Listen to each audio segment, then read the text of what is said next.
တော့ပါကင်လိုင်းမှာအခွေစီးနေတဲ့မောင်ဖြိုးကိုကိုဦးဖြစ်ပါတယ်ခင်ဗျာမင်းသားလေးမောင်ဖြိုးကိုကိုဦးဖြစ်ပါတယ်ခင်ဗျာပါကင်လိုင်းမှာခွေစီးနေတဲ့မင်းသားလေးမောင်ဖြိုးကိုကိုဦးဖြစ်ပါတယ်ခင်ဗျာ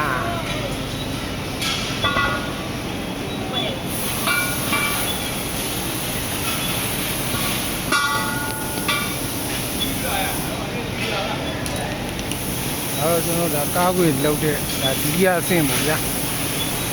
ကားခွေလောက်တဲ့ဒုတိယအဆင့်ပေါ့ထိုင်းနိုင်ငံချုံမှုလေးမှာရှိပါတယ်ဗျာဒ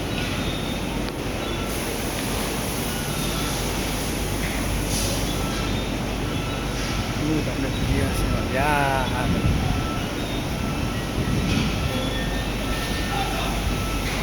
ထိုင်းနိုင်ငံချုံမှုလေးရှိပါတယ်ဗျာ